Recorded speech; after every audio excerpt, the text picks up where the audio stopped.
Hi, Florian. Hi, Philip. How are you? Pretty good. How are you doing? Long time no see. Yeah, indeed. I did miss the podcast as I wasn't really able to follow your latest development, but I do see that you're doing great, and I'm very proud to be part of this issue. Yeah, thank you very much for finding time for us. And given the fact that last time when we were speaking, you just announced your new business and Nicity as a new startup. And nowadays we can say that it's already developing because recently I've been to Lisbon to a beautiful, huge web summit, and I saw Nicity booth there. A lot of things were going on there, quite busy. So I assume that we have a lot to talk about with your new startup because people are very very interested in what's all of this about. So to make a long story short, what's Nicity about? What is it? So, Nicity is a relocation platform, which means it addresses all questions of relocation, starting from the inspirational stage, like helping you, to make plans or get ideas. The preparation stage, including your, eligibility for relocation, and of course the execution part as well, including the move itself, finding a particular real estate piece of real estate there, etc. So the idea was basically to take this huge and stressful event and make it manageable. And I think we have two main aspects that I would say bring lots of value to our users. The first aspect is, as I said, you have everything under one roof. You don't have to kind of Google yourself through dozens or hundreds of websites. You have all the information in one place and also access to services in one place. And second thing, and that's I think quite a unique approach as well, we have virtual relocation assistant developed, which is basically your personalized journey, in a convenient interface. So on the back of your specific situation, we're developing that journey, and you have your kind of a personalized checklist, including reminders, etc., that helps you go through the journey. So this big elephant and this very stressful, let's say, event, we cut into its pieces and make it this way. We make it manageable and a lot less stressful. Wow, sounds very interesting because nowadays a lot of people are facing the relocation, and even if it's inside of the city, inside of the country, or just moving to another city, or actually moving from one country to another country. How have you actually came to the idea of this project? Because relocation, well, it's sort of a trend, but to make a platform out of it, how you came across it? Well, I think there are two kind of stories, and they're both true, and they kind of both. I would say they're coincided. I think the first story is I wanted to do something real estate related because at the time I was looking for an international, let's say, tech business opportunity. I was also chairing a real estate company back in Russia, and I was thinking, how to get deeper into the space because it's the largest asset class in the world. I would say in many aspects really really well managed, but in other aspects less well. So I was looking for opportunities, and I think the one opportunity that I figured out through tons of talks, user research, is that the process itself is extremely painful. So it's moving, and relocation in general is considered one of the top 5 most stressful life events. So people struggle with it, and people, despite this, being $100 billion plus market just in terms of real estate commissions in the U.S., you have 75% of people sharing regrets with their move. 40% of the people, that is research from actually one of the largest real estate platforms there, right? So it's kind of pro industry views, but 40% they say wish they had taken more time considering and weighing the options.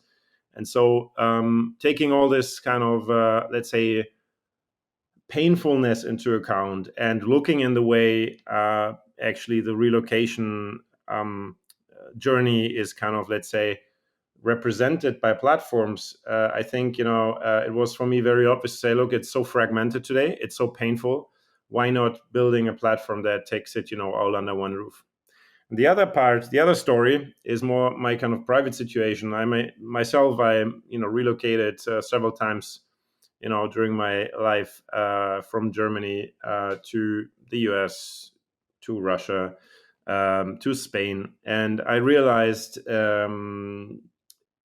most of the pains myself. So the user research and the let's say the second hand information that you get, I think, they look to me very very real, just looking at my own painful experiences.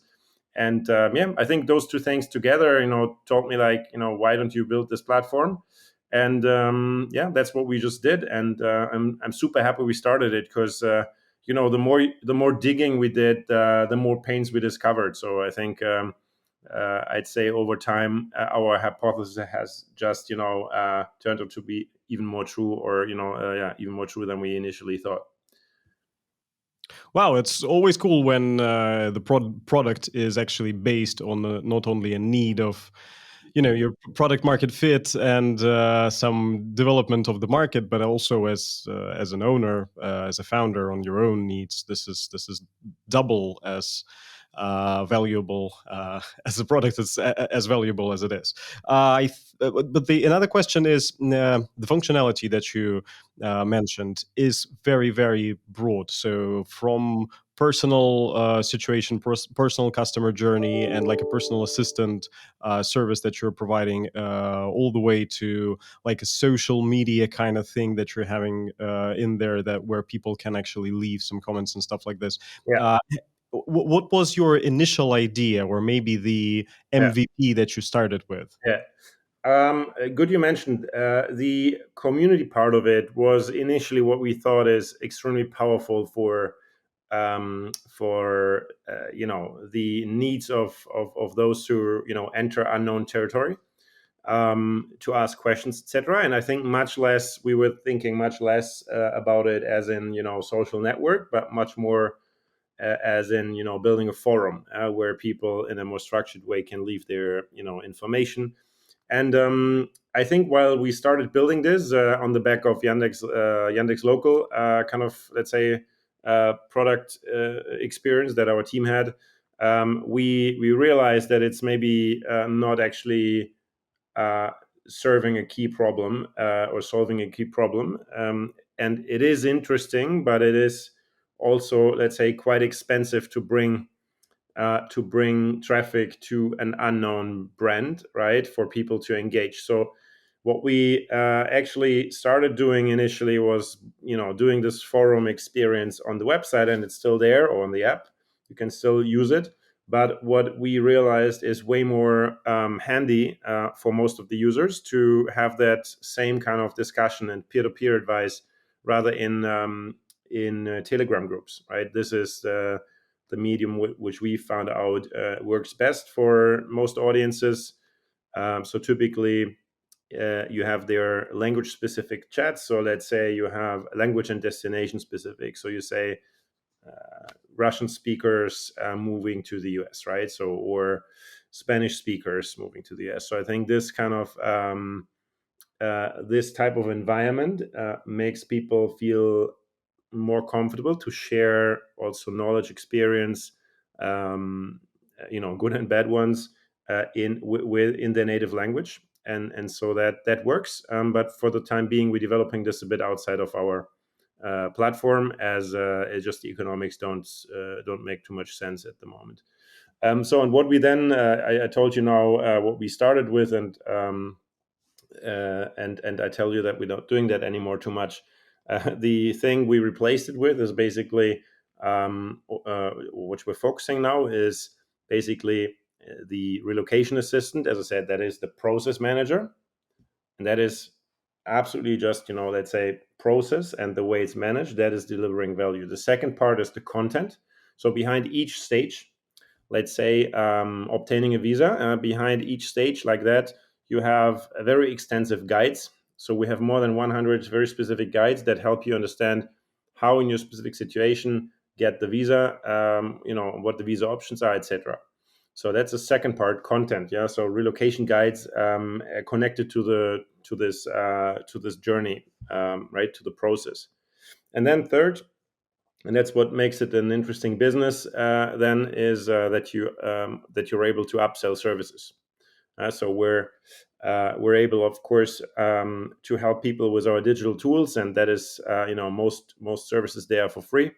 Um, but you can also upsell. If someone needs a home inspection, we can organize that in high speed, right, through the platform. You don't have to kind of leave the platform, go somewhere else, find the inspector. So rather enter your needs, let us know about your needs, and then it's organized for you. Yeah, so I think those are the three pieces, and they fall kind of very nicely together. And the community part is something we consider interesting going forward, but frankly speaking, we're not focusing on it with traffic acquisition or anything like that. Wow, interesting. So, have you started right with it as a full scale, or how long it took to get to a place where you could have actually said, "Yeah, that's the product we were aiming for," or are you even there? Yeah, well, I think out of my experience from I don't know how many digital businesses I have participated in, I don't think you're ever there. So of course, there's something that you mentioned there called product market fit, and I think that's something we have generally found. I think the product market fit, of course, is can be measured in different ways.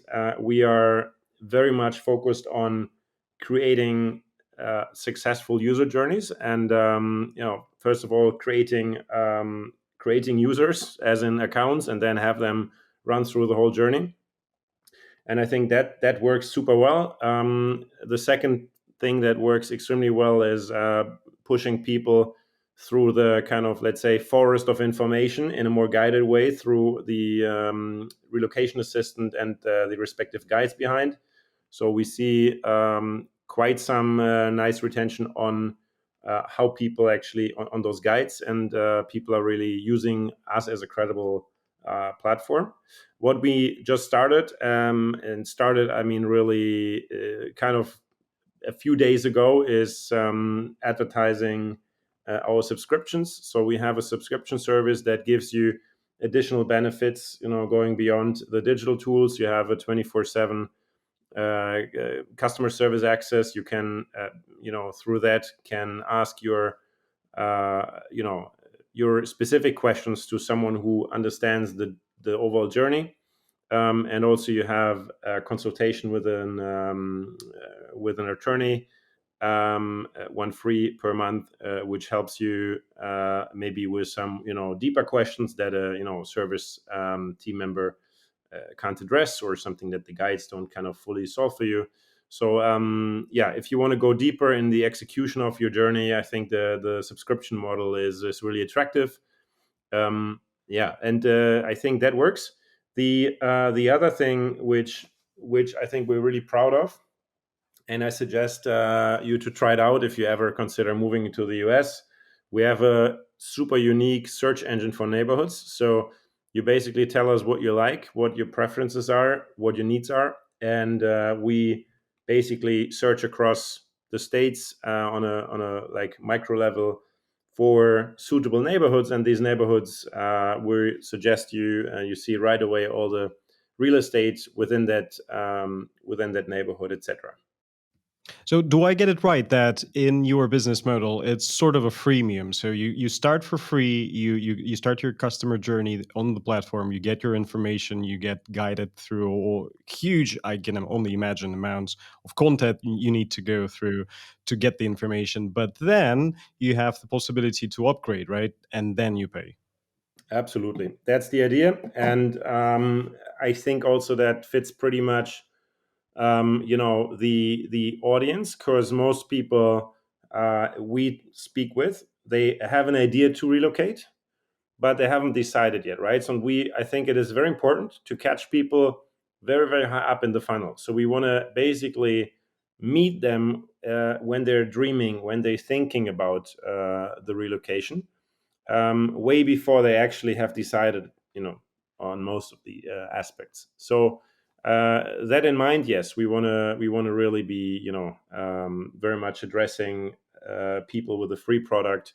And by the time their needs become more concrete, by the time the free resources just do not address all the individual questions, yes, then obviously, we got to make some money with it. And yeah, we connect them to our service. Cool. Do I understand it correctly that the product actually lives in the app, not as a website? We have both, and I think for efficiency purposes, I think the web is currently mobile site is currently slightly ahead of the app. Uh, we do think that, of course, going forward, the app plays an important role and will make sure it is synchronized on the product feature side with the site. But frankly speaking, many people do the research actually desktop based. That's interesting, more than you would probably see in, I don't know, in fashion shopping. And yeah, so that's why we need to be there as well. And yeah, for efficiency purposes, we simply, I think, develop now quicker on web than app.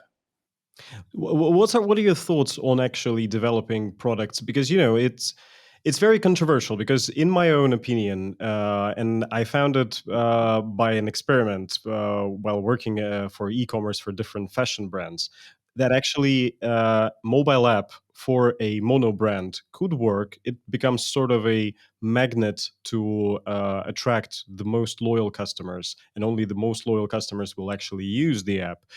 You get the benefits of quick push notifications, and somehow sometimes, if it's organized good, better analytics and stuff like this.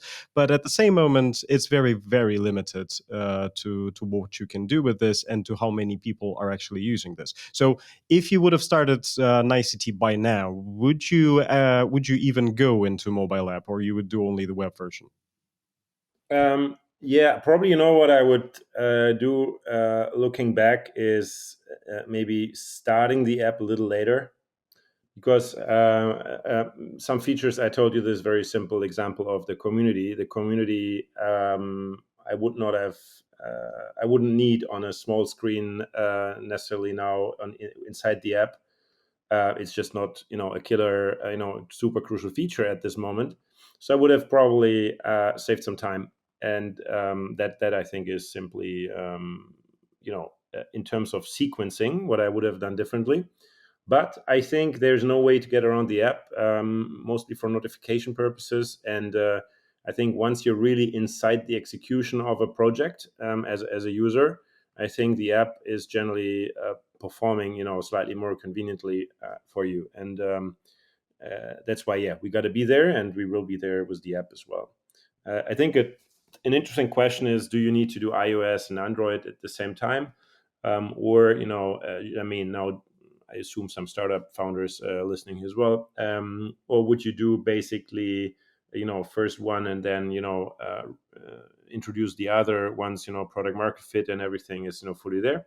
I think that I would definitely say was the right decision to not really focus on Android, and do for the US market, iOS first. But look, eventually you got to be everywhere if you want to be a big product. And yeah, as I said, our product is not a messenger or something, so we have to be on desktop as well. So there's no way to ignore that. Cool. In terms of content, is it generated by the users, or in terms of the reviews about the neighborhoods, about the houses and stuff like this? Is it user generated, or are you generated by the Yeah, we professionals? have both. We have definitely, the goal to push user generated content, big time. And this is, I think, what that's the only way to have super rich information on, everything on a like super detailed level, right, going forward. But at the same time, to start offering structured information where they need to be structured, I think we have to, ourselves kind of give it a go and, basically produce content ourselves, which, is exactly what happened. When you look at most of the, I think all of the guides that we have now live, these were all done by relocation experts that we engaged, and I think that's the best way to create, credible content, because we're dealing here with very sensitive, really sensitive topics. And if you bring people, like the wrong ideas, the wrong advice, I think, you're dead before you're, got born. So I think we need to be really, really focused on the high quality of the content. So yeah, that's why we're doing kind of both. Yeah, because people could be very, very have different opinions about the neighborhood or the tenants, in particular houses. So yeah, there could be So good and we bad are, opinions. when it comes to neighborhoods, we obviously present all the facts as they are, and we pull the facts from, different databases. I mean, crime statistic or weather statistics. Those are just facts that we're kind of, let's say, taking into account, or simply the prices in of, whatever, a one bedroom, two bedroom, etc. Apartment. um, so all the value for money consideration, that's not like, an opinionated information. This is, pure statistics that we can take into account. But when it comes to, like, what is an area for, with cool cafes, I want this to, the vibe is something you can very, you know you cannot really measure super accurately, and hence I think you need to just give different people the possibility to express their opinion. And that's simply what we do. So we need UGC for some of the super local information, yeah, no doubt. How are you planning to sort it out to actually attract the critical amount of users to generate this amount of content? Because it costs you money. I can believe. Well, obviously, getting traffic is depending on your strategies. Sometimes, a costly endeavor. But what we, I think, do really well is attracting people early in their kind of, let's say, inspirational phase. And that's when, I mean, just take search, for example.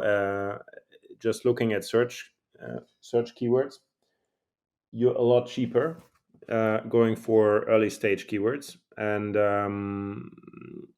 at the same time, you basically bring people to your platform, before they actually, have made up their mind. So you have a very, very, I would say, huge opportunity to make people use all your services, down the road. And I think that's pretty much what we're trying to kind of make use of, this, double opportunity of very low search costs, and, possibility to offer services along the journey from early stage till, the onboarding. We have the possibility to basically sell the services to our users where they're useful for them. So I think that's maybe, really an important difference to, I don't know, the typical real estate platform, or the moving company. So they're paying, depending on the terms, but we analyzed buckets of search terms by phase of the journey, and the later you go, the more expensive, and you have, like, 3, 5, up to 9x, I think, in cost per click. So we definitely don't want to go kind of, you know too far behind in the funnel, simply for, obviously, the cost optimization. And currently, the best, I would say, the best performing campaigns, when you just look into this more granularly, they probably coming uh, from like neighborhood search traffic. Yeah, so they are typically covering questions like nice place to live, best place to live, and we are very very efficiently bringing them to our search engine, and then have them run through the quiz and ultimately get the neighborhood proposals. That is for us currently the cheapest way of acquiring accounts and users. Cool. My commercial mind immediately runs to an idea that you already have, like another opportunity in businesses, in local businesses, for whom this is really the great environment where they can actually tell about their cafes, their restaurants, their moving businesses, and are you planning to somehow implement and use that B2B part of the business? Yeah, so very good question, and obviously we thought about it a lot. um, Number one consideration is we can't do everything at the same time. It's just simply, like the day has 24 hours and our team has limited resources. So even if we consider that interesting, is it more interesting than other things? And I think the answer, is, well, currently we have other fishes to fry, and we probably will get into this like more when it's time for us to do the onboarding support. So I think that local businesses particularly become relevant when people actually do the move and need certain onboarding, have budgets to distribute in the new place. I think that's the point in time when we are seeing more potential for us and a higher priority for us to develop the integration of local businesses. And the second point, yes, I mean, there is, of course, some logic to integrate that as well. But frankly speaking, if there is one product that works really well in finding local businesses, then that's Google Maps. And I think this is probably the last competitor you want to take on. So I think we would rather build a business that people are so happy with and so lazy at the same time to then switch the search window to Google Maps. And if we manage to do that, we're happy. But I think that is that like we first need to take care of the first parts of the relocation journey, which I think are much there are much more pain points to solve, and there is a much worse, I would say, a landscape of providers, more fragmented. I'm not saying they're bad companies, but it's a lot more fragmented. Yeah, that's true. But at the same moment, if we're speaking about the pure customer journey or the whole customer journey, it of course contains all of it. The moving company, and then of course the cafe, where to go, why we choose this particular area, because by your contributors, the list of cafes and cool places is already curated. So it is very very it brings much value to the users. Okay. You can integrate existing content from Yelp, right? Including all the reviews of places. That's a complete, like, straightforward opportunity. There are of course some strategic considerations. Doing that obviously might clash with our strategic priorities. But I think, look, we will take it on at some point in time. I just think, until we are there, we have probably a good year or so ahead of us to make the existing journey even smoother, more robust, and more useful for every user. Sure, that makes sense. So now your main market is United States, right? Yeah, it's people moving to the United States.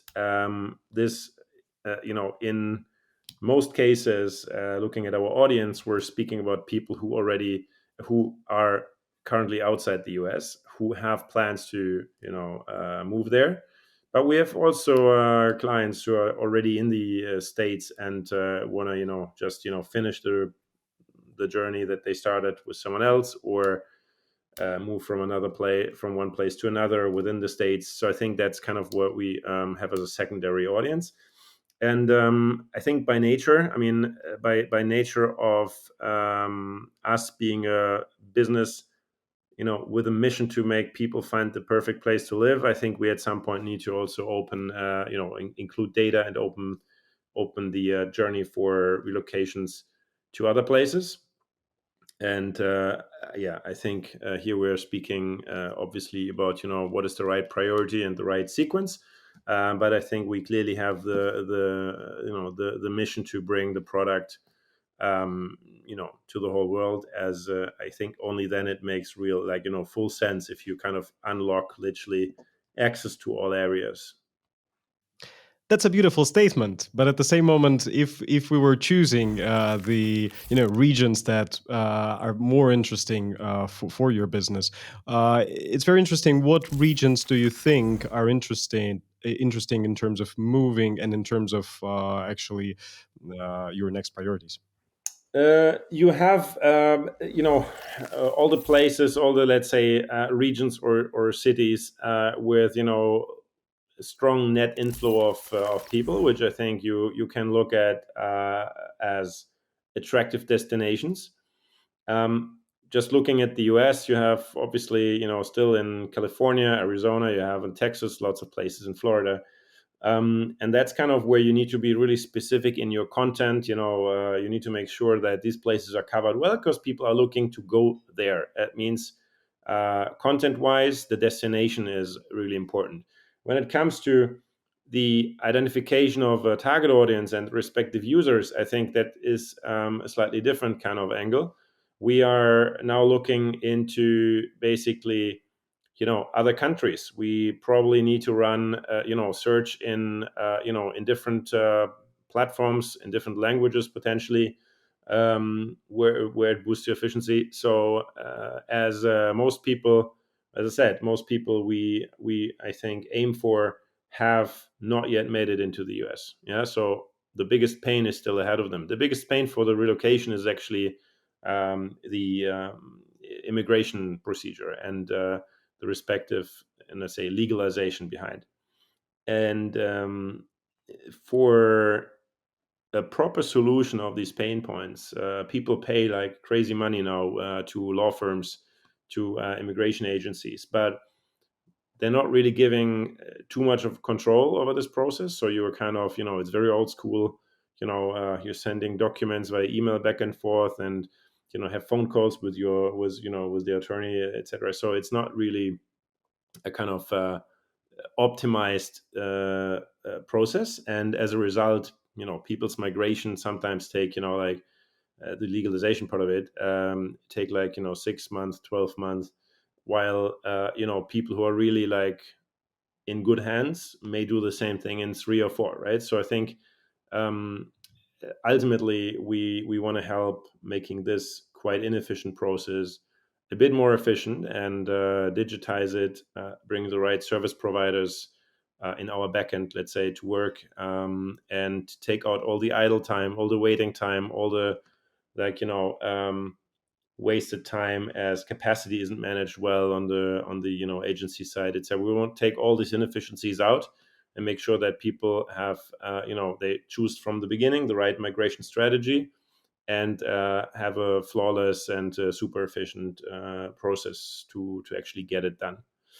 So that's why we are looking probably rather for the Indian, the Pakistani, the Russian, the Ukrainian, um, the Mexican kind of customer who have all these kind of questions in front of them. Yeah, okay, that makes sense. But this is for the US. What other markets, sorry, what other regions where people could move are sort of interesting for you? Or what do you think? Yeah, Um, I think Europe is a very interesting area. Well, despite all maybe macro topics that are questionable, and concerns people have over Europe's competitiveness, I personally do believe it is, from a lifestyle point of view, and from a migration opportunity point of view, actually very interesting. You have tons of countries you can basically freely move between. You can arrange this process, I would say fairly easily. It's affordable. You have labor mobility, which is also something many governments here are actually aiming to push further. So to kind of have a better match of supply and demand in different regions, and like these migration topics happen already. I think they're just not happening in the most probably efficient way. So giving people a tool at hand which helps them, I don't know, find, being in Paris, finding a better, more affordable, and maybe more personally fitting location, in whatever, in Belgium. Why not? I think we should tackle this at some point. Clearly, there are other opportunities outside of Europe, but then again, I think we need to also consider what is the viability for a young business like us to tackle, let's say, so many regions at the same time. Given we are actually we're still a startup. We have to focus our resources, and the resource focus was determined basically by the size of the opportunity and the addressability through our products. And here, clearly, US number one, and I think um, number two will be ultimately Europe. Wow, that makes sense. Cool. Do we have 5 more minutes, or Yeah, we have. Sorry, I will switch off my phone. Sure, sure. Okay, so a lot of people who are moving are actually moving because of their business, and they want to move their business with them. Are you planning to somehow implement this type of services where you can actually legalize not only yourself and your family, but also legalize your business? Yeah, there are investor visas, which are kind of partially addressing this. But of course, it's not just the visa, and the immigration angle is of course a lot more, and particularly when you have already staff, when you have I don't know, other assets to kind of move this, sometimes can be very tedious. I think we're probably not addressing like a turnkey solution, or building a turnkey solution for let's say cases that require rather, I think, super in-depth and kind of on-the-ground support. I think that's not the goal of our business. We want to be, as I said, a digital platform which has a super strong process support with super strong content and great service providers behind. But we're not aiming to become a migration company or law firm. However, what I think is very, very interesting, and we're already talking to some potential B2B customers, is the B2B2C solution. So there are companies, say in BPO industry, so they're having, I don't know, large contact centers, for example, and they have tons of people moving from a certain place to one of their hubs, and it's very important for them to have a strong retention. Otherwise, the whole economics don't make sense if people come and then drop out after 3 months. So the whole recruitment effort doesn't kind of square. So ultimately, we can help such companies, as an example, to bring a stronger kind of journey to their employees or future employees, a journey that ultimately connects them with each other, makes sure they're picking the right place to live, they're having all the questions addressed, like, I don't know, where to shop, where to find schools, etc., etc. So this we want to definitely benefit from a B2B2C approach, but we do not think that we want to go like super deep into complex B2B processes. And when it comes to helping companies with migration of their people, there are already lots of like services around, and I don't think this is what we feel requires another company to enter this field. So we want to really make sure it's an affordable, mass market capable mass market suitable product, and whenever a company feels this fits their employees, we're happy to use them as a distributor of our product. Yeah. Cool. If you would have done and started the same project by now, what mistakes? Because you are clearly a very, very experienced entrepreneur and tech entrepreneur, digital entrepreneur.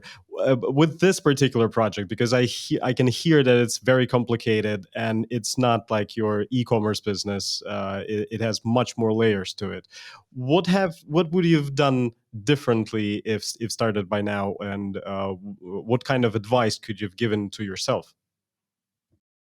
That's a very good question. A question I asked myself. I think one I told you about before. I think the community aspect we have misjudged, and we were taking experience from one country to another, and it just didn't, in this context, didn't play out that well.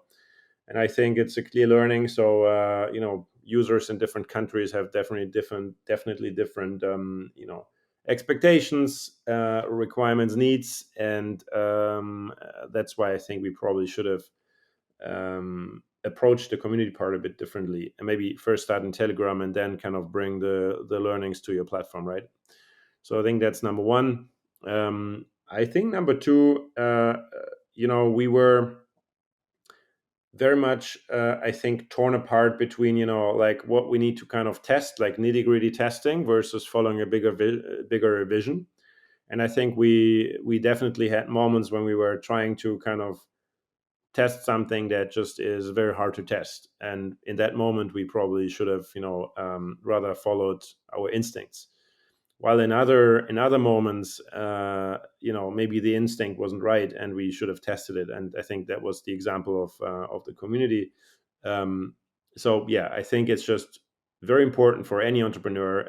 I think maybe the more experienced you are, the more in danger you are of maybe following the wrong instincts. But I think it is always important to understand, in what situation are you in. Are you in a situation in which you need to test? Can you actually test it and then kind of scale? Or is the test anyway fairly useless, because so many parameters in the test environment wouldn't match reality? So ignore testing and maybe build a better solution, and then kind of try it out.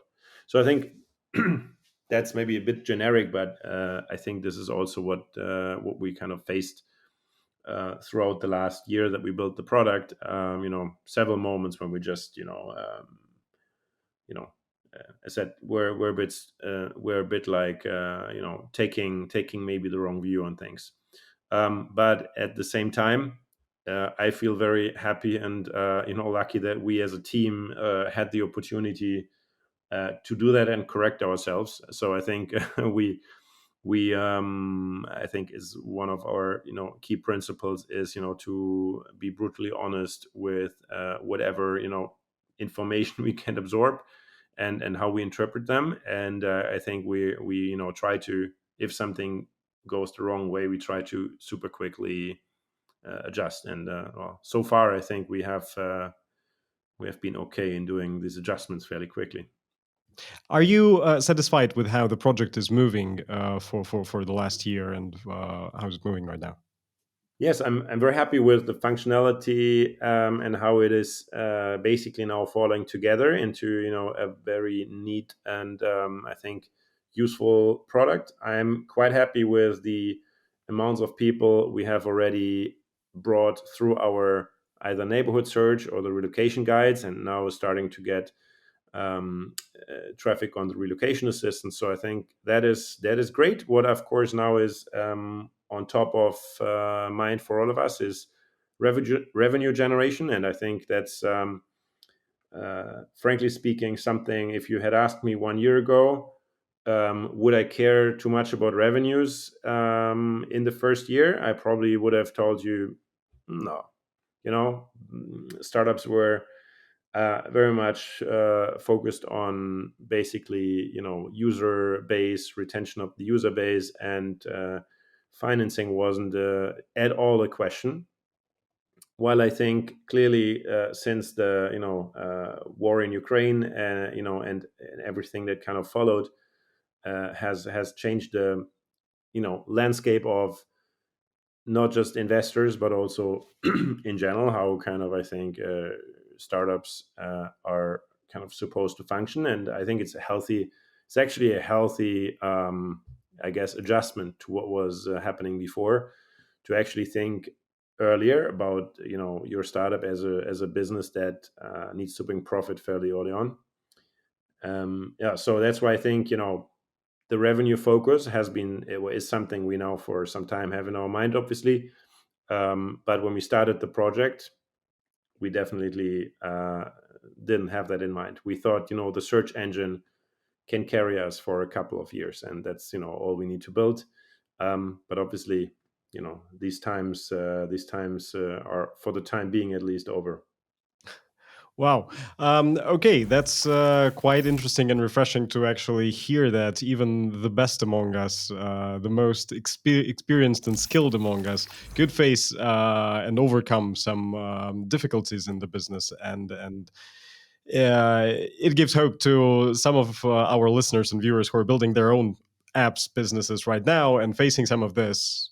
Even the most skilled are facing some of those problems, and it's always good to actually overcome them. And I think it's extremely important to look at the environment in which you operate. And well, obviously, we started out having some resources in Russia, as I think everyone knows here. So we had very skilled tech team there. So at some point it became a problem. So we had to react and bring the team to Lisbon, and now our hub is in Lisbon. So I think it's just, we could have ignored it, probably would still sit there, but then we would realize in half a year when we want to do some fundraise that this is, so I think it's a very obvious one, but I think those are like environmental changes that can be quite important if you in both directions, but you ignoring them might be very detrimental to your